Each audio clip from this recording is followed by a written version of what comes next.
Hello and welcome to the October update from Dean Park. There's lots been going on this month, including a quick look at the newly released Class 370 APT coach packs, a how-to tutorial on how to weather vehicles from Richard at Everard Junction, significant structural progress at the west end of the layout, a look at some new close couplers for my Bachmann box vans, and some running shots featuring two brand new locomotives that have arrived at Dean Park. If you enjoy the video, you can support my channel by clicking on the like and subscribe icons, as well as sharing your thoughts in the comment section below. In the meantime, grab a drink, sit back and relax as I bring you up to date with what's been going on at Dean Park.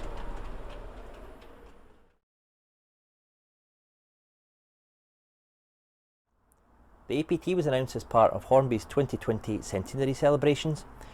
In October 2021, we finally have our hands on the additional coach packs.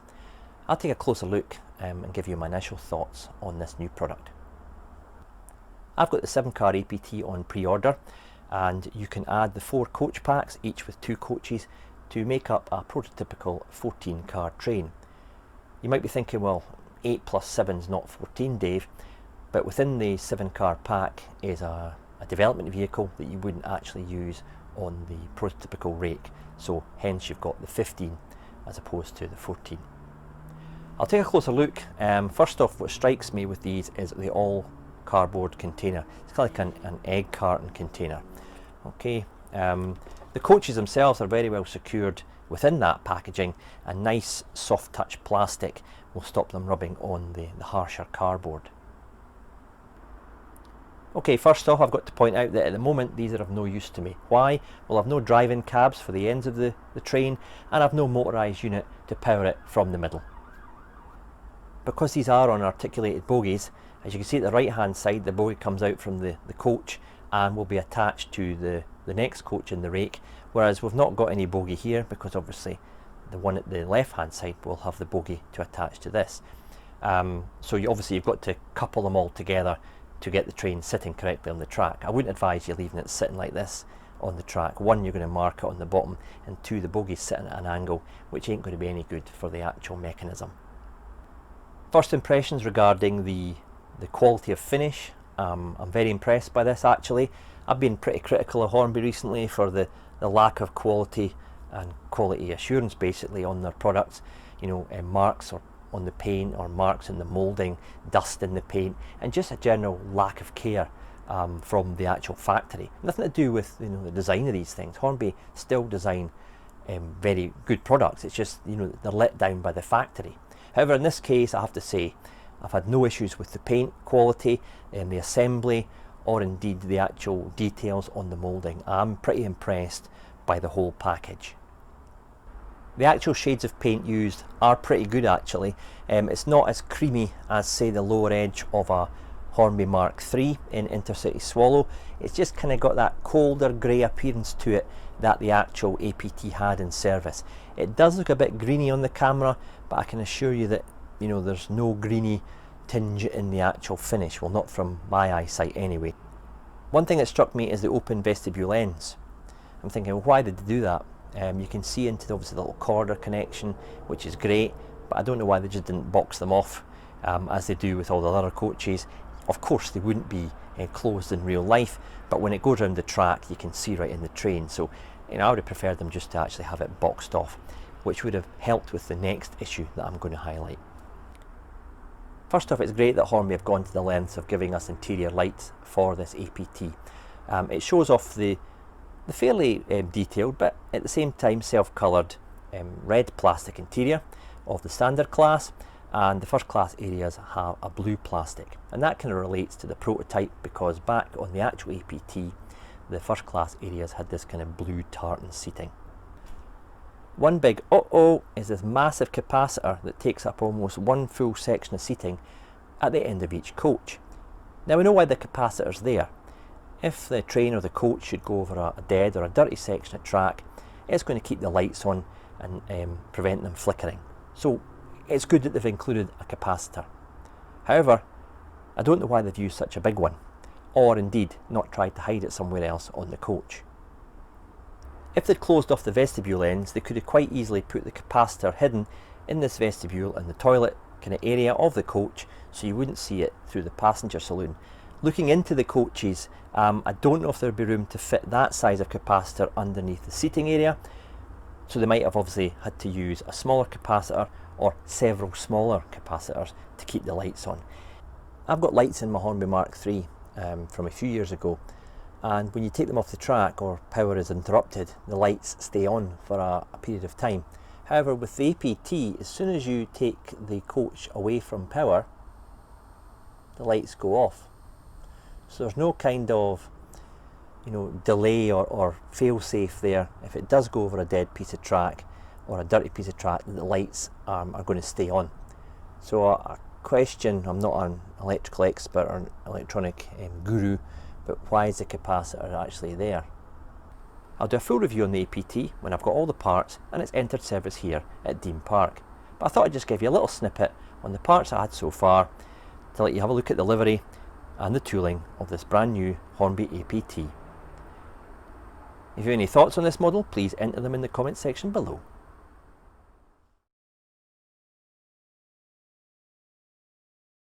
Okay Richard, the vehicles that I've got on my layout are still in pristine showroom condition, which we know from looking at your layout. None of your vehicles are, and I'm always impressed by the way you detail and weather your vehicles. I'm going to get you to guide me through the weathering process from some of my BR yellow vans. Kind of summarise what you're going to do here, and then I'll stop talking and let you get on with it. Okay, well, it's first of all, it's a lot of fun weathering these types of vehicles. It's a relatively simple process. We're going to use a variety of products: acrylic paints, masking fluid in the case of where it's impractical or potentially damaging to remove the glazing, and also the most critical, the Tamiya panel line wash, and that's going to do a fantastic job of highlighting all of the really intricate detail that Oxford cast into the bodies for most of the vehicles that they do. We'll also even break out some of the oil paints if needed to create a little bit of rusting effect, and perhaps go as far as creating a couple of repairs, wheel arch damage and repair, and maybe even as far as replacement doors and things like that in the case of some of perhaps the old bangers on Dean Park. Okay, that sounds great. I'll let you get on with that, and I'll watch with interest. Okay.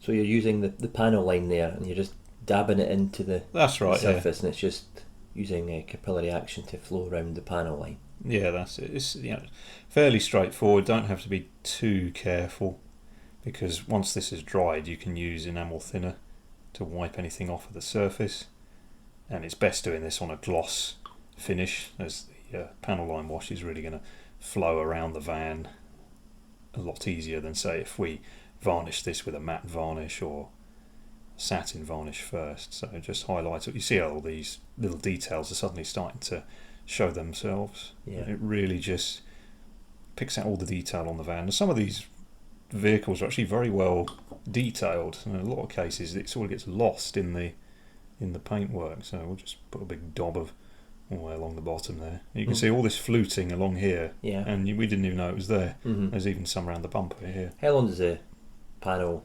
accent colour take to dry? It varies depending on obviously how much you've used. It's an enamel paint, so leave it for a good couple of hours, I would say. But when you're working on the surface of the van and you want to wipe bits off, the least amount of time you can leave it is going to help you. So we're going to try and wipe some of this off as quickly as we can. We'll sort of give it an hour or so to flash off, as they say, and then we'll come along with a bit of thinner and sort of wipe it clean, and that will really start to show some of the details up on the van.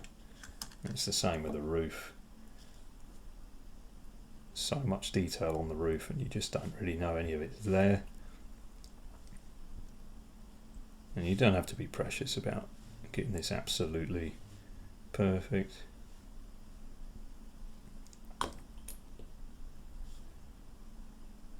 And you do the same on the roof of a loco. If you were weathering a loco, you'd go around all this detail in a very similar manner to this with this panel line wash. You just come along later and wipe off the excess.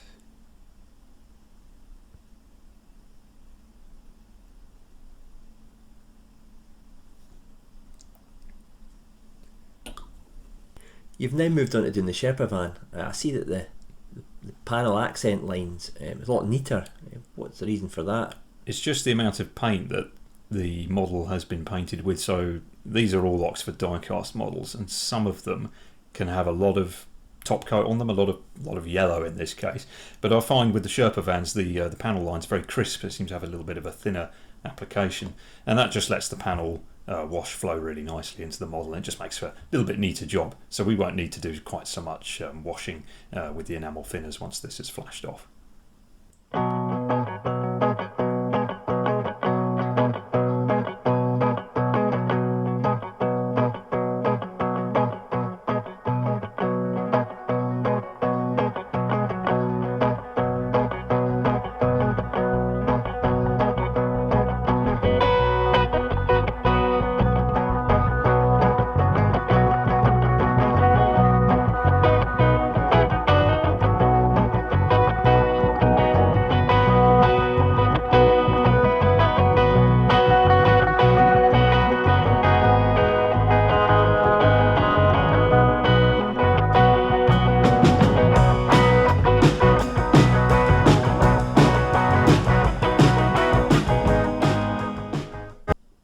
Okay, so you can see we've made a right mess of this comma space fan, but it's flashed off. You know, it's not fully dry, but it's not going to come off the surface. We can take a cotton bud or a Q-tip if you're in the US, and with a bit of enamel thinner, we can wipe off the excess, and this will inadvertently create a streaked rain-washed effect, and we can decide where in that effect we want to stop and vary the tones on the vehicle. As this is a comma space fan, on Dave's layout it would be pretty long in the tooth by this point, so we can make this look quite ropey, and that would be realistic for the time, because you're looking at something that would have been getting on for 15 years old or older. So let's go ahead and you just go gently and try not to take, obviously we want to keep the intensity of the wash in the raised details, so you don't load the cotton bud up with too much thinner. Once you've done it a few times, you get the balance about right. And you can see the streaking down the side of the van is starting to appear now. It's really starting to look quite grimy, but also convincing. Mm-hmm.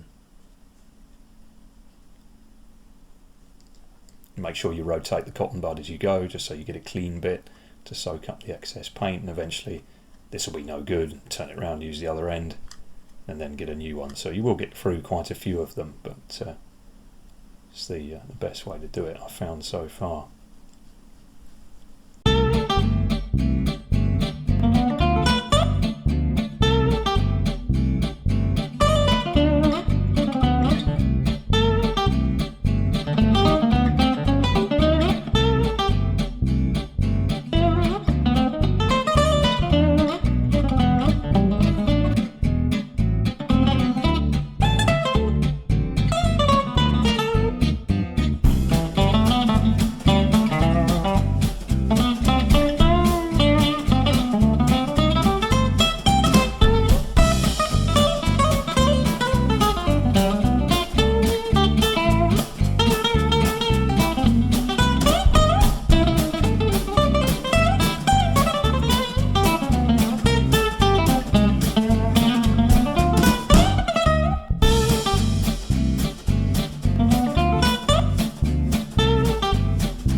Okay, Richard, the panel lines is now dried, and you've taken off the excess I see off the surface there, just to kind of give a streaked, grimy appearance.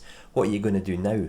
So this being a comma space fan, it's going to be fairly corroded by this point. I think it's actually an earlier model than the comma space fan, but this is the same thing. They just rebadged it and try and sell more of them. We're going to do some corrosion around the wheel arches, perhaps on the doors, maybe a little bit on the door, the actual opening door as well. We'll experiment and try a few things, and for that we just use a little bit of sponge, some Vallejo black-brown paint, very deep brown, good for showing that established corrosion, and we just literally dab the sponge off to the side just to remove some of the excess paint, and just come along on the model and just stipple it like that. And you can see we've got a load of rust and stuff up at the door on there, and we can come along and we can tone that down and remove bits and pieces and just leave some of it in the corners and the shut lines where you'd get the corrosion start to congregate. So we'll just go over the van like that and add corrosion. Okay. Cool.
Okay, so we've added quite a lot of rust to the van, and if you were doing something for a scrapyard or something, this would probably be appropriate, but I think the plan for this is to sort of be abandoned at the back of a British rail depot as if it failed its MOT and they just used it as a parts van.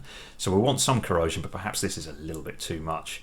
So I've got some acrylic thinners here, because we've used Vallejo acrylic paint, and I've just got a cotton bud, and we're just going to very gently reduce the intensity of the rust pitting on the sill of the van and in a few other places, and just take it very slowly, gentle, and we'll reduce the intensity gradually until we end up with the sort of effect that we want, and then we can move on to something else like adding patches of yellow paint where previous bits of the van have been bodged up and repaired. Okay, Richard, I can see you're repainting some panels there after giving this Ford Zephyr a pretty heavy going over with the speckled rust. You're really going to town on this one. That's right, yeah, this is a right mess, this car. So we'll tone down some of the rust. I just went over the whole thing with a sponge, similar to how we've done some of the other vans, and then a couple of panels in a different colour, as typical for the time period. You would replace panels from scrapped cars and trips to the scrapyard and things like that. So done the boot lid, we'll do one of the front wings, and I think that'll do it. It can be easily overdone, this effect, and we'll just go around it and do a few little bits of further distress and take a little bit of the speckling off the roof and places like that. But that's the general idea.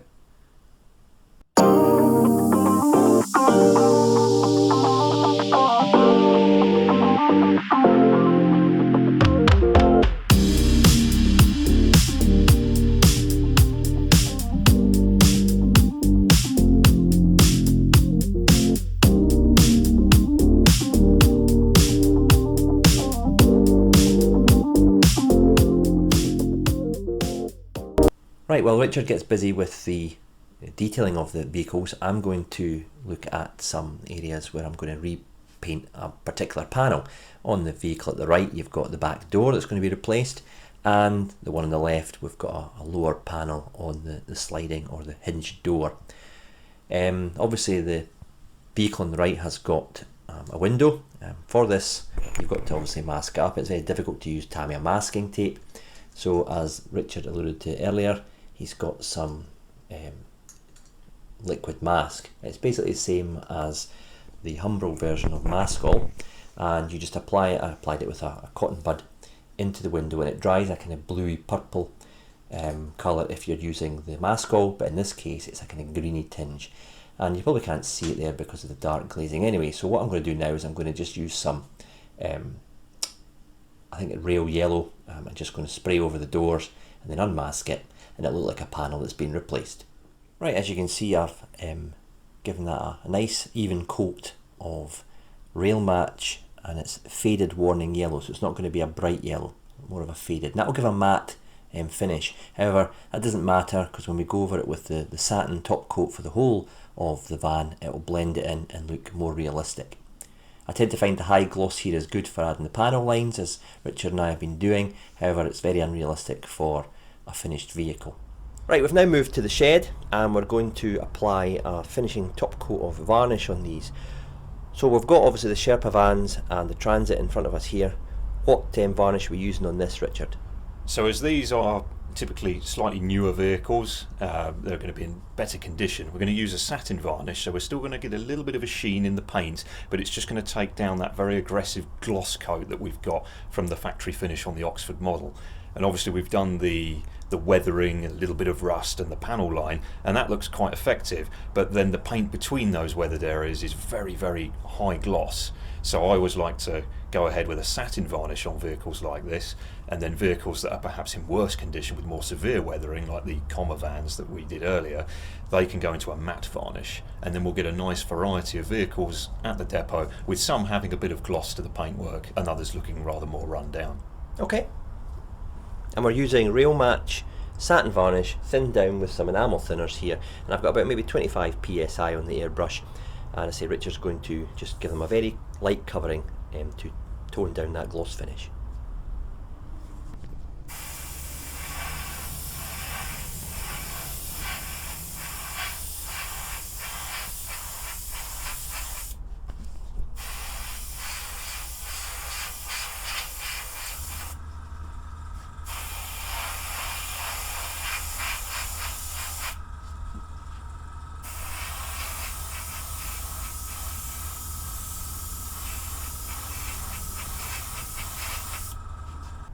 Okay, so we're just waiting for the vans at the rear to dry, and now we're going to give these vans and the car a coat of matte varnish. We're going to make these look a little bit more run down, a little bit more used and abused. And it's worth mentioning that we've gone over all of these with a paper towel to remove any greasy finger marks and fingerprints, as you know, it's very frustrating when you look at a model that's been painted and you can see a finger mark in it. So these have all been wiped over, and we're now wearing gloves as a precaution. Should we touch them again, we're not going to create a fingerprint. Also, on some of the vehicles that are a bit difficult to disassemble, we've also masked up the windows so that they don't get all foggy with the varnish. And we've just used the Vallejo liquid masking film for that, which I believe Dave showed you earlier. So we'll go ahead and spray these in matte varnish and then leave them for a good couple of hours to dry.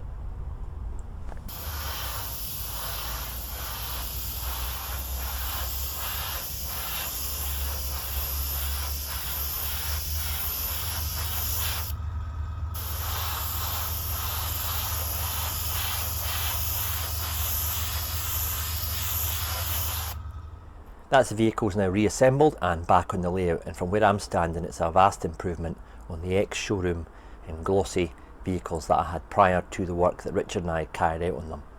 I'd like to thank Richard actually for stopping by when he was in the area.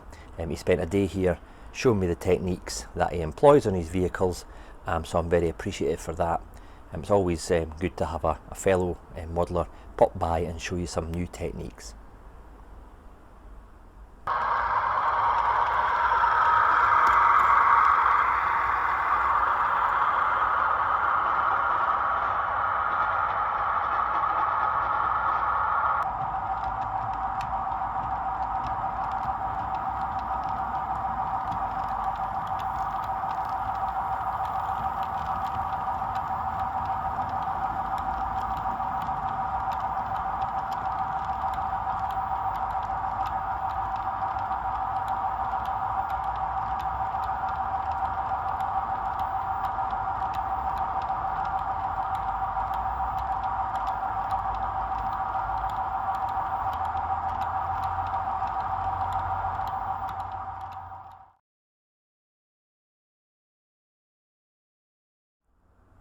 The west end of the layout has undergone some improvements and upgrades with regard to the scenic and structural side of things.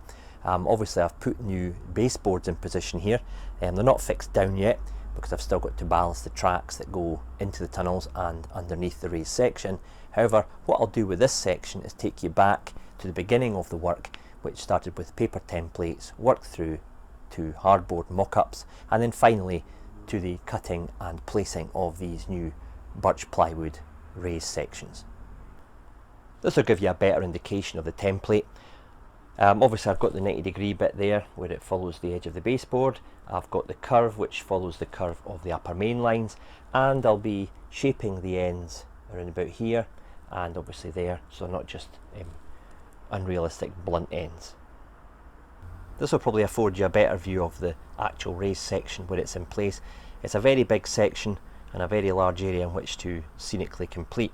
Obviously between the edge of the hardboard there and the rail sides will be a shallow embankment going round the curve, and on the top where obviously the white surfaces will be, that'll be a continuation of my linoleum factory complex, which in itself will be a major part of the layout.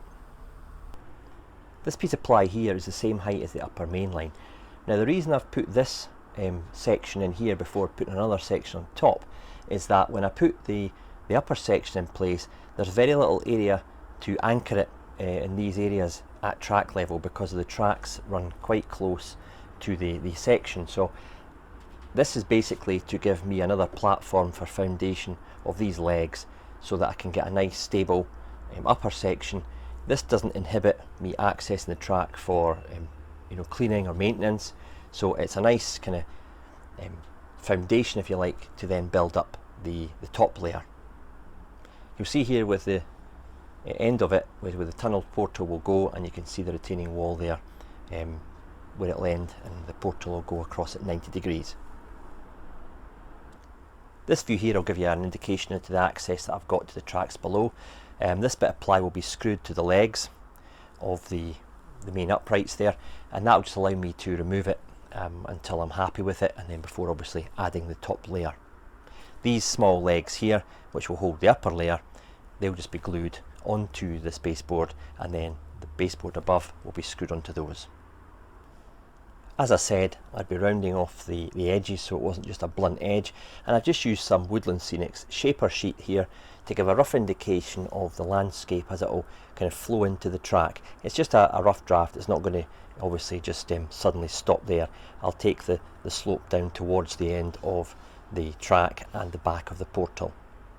But I'm going to maybe use shaper sheet on this particular project as it's lightweight and it's less messy than the carving foam that I use on previous sections of the scenic areas in the layout. So yeah, I've had this shaper sheet for quite a while, and you can use it with plaster on top of it or plaster cloth bandage.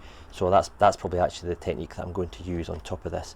It's easy to shape and cut, and obviously you can manipulate it very easily. This section here will give you an idea of how I'm going to join this raised area to the new raised area at the other side. I wanted a gentle curve here because I'm going to have a nice gentle embankment with maybe quite a low retaining wall just to separate from the track area, and then as the raised section gets closer to the head shunt, a slightly higher retaining wall building towards the tunnel portal at this end, and that will allow the embankment to continue all the way around to the portals at this side as well.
So there you go, this gives you a good view of the new sections that I've laid in position.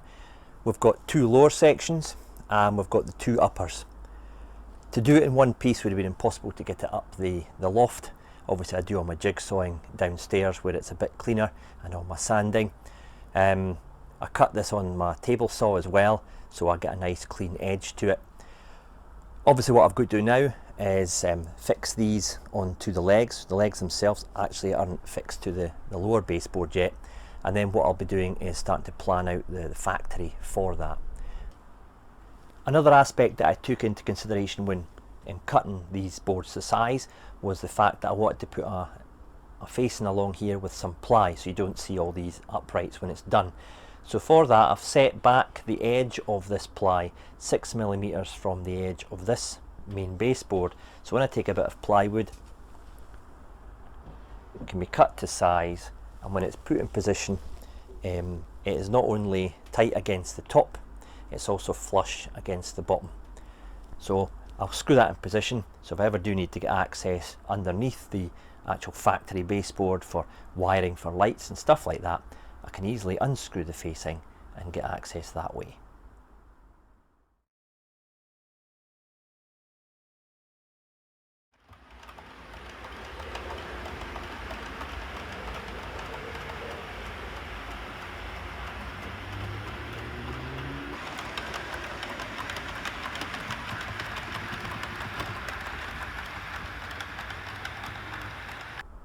Work continues on upgrading my existing tension lock couplers over to the Hunt Coupling Elite system.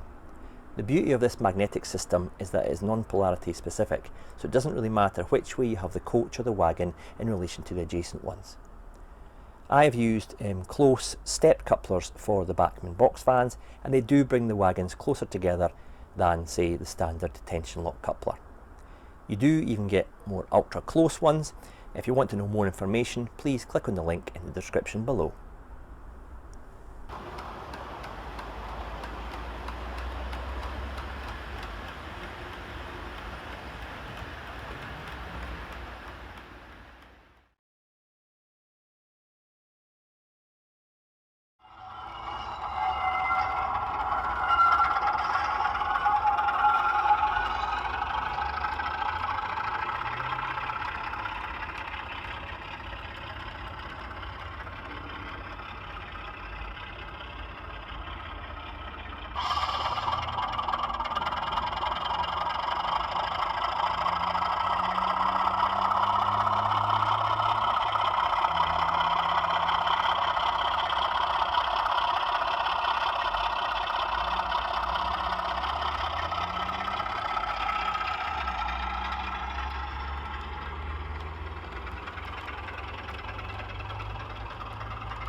Well, that's it for this video. I hope you enjoyed watching.